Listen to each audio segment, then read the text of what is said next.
Listen, I don't agree with what some of these people down south are doing. And let me explain to you why in this rest of this video, okay? Sometimes it gives you a little bit of a false understanding of what to do in your area of beekeeping. I'm here in West Virginia, and we have a lot different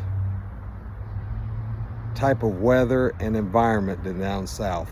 So stay tuned and listen to what we have to say. Look at one of our yards today. My brother David, he looked at our teaching apiary down the road here yesterday, and we lost about 50% in there. It is 73 degrees today and very nice out.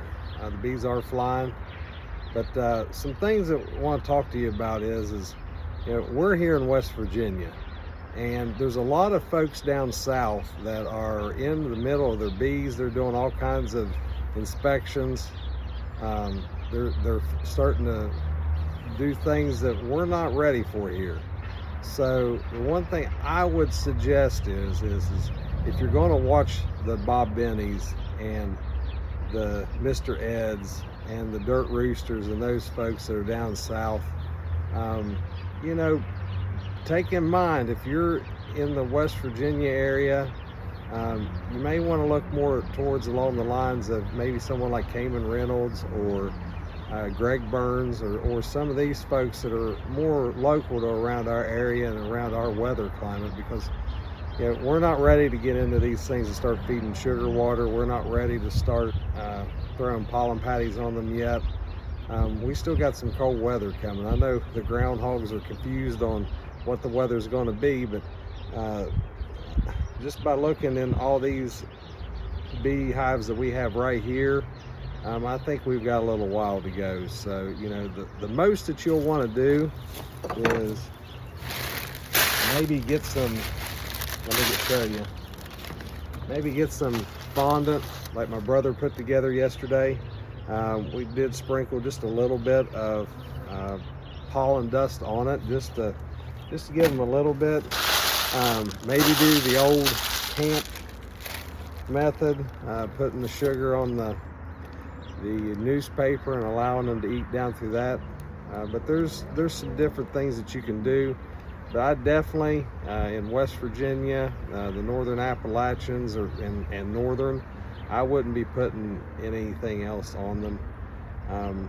Today would be a good day to get in there and see if, just a quick look and see, hey, do I have any dead outs? You know, that way you can start planning for, you know, splits, or planning to get that honey put away. We've got 2 sitting right here. I think all we're going to do with them is leave them sit here. If they want to get in there and rob a little bit of it out, they can. And then once we start doing some splits, we'll have it sitting here ready to go.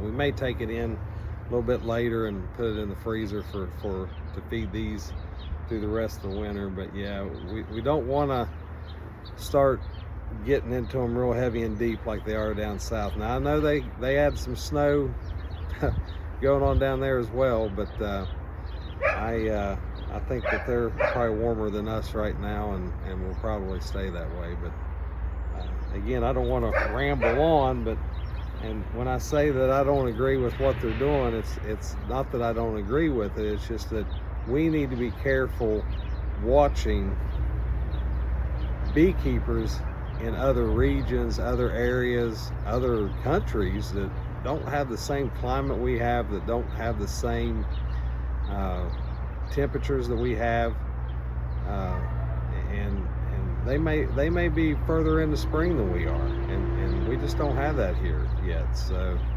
you know, and even if you look at where we're at here in West Virginia, we're in the Kanawha Valley. So being in the Kanawha Valley, you know, we're not up into the higher altitudes, and it is colder up there today than it is down here. So, you know, these are things that you want to think about as you're, you know, getting into your hives as a beekeeper. You want to look at these things and understand, you know, what your bees are doing and for your area. That's why, you know, a lot of these beekeepers like Mike Berry and those type of folks, they'll say, this is the way I do it.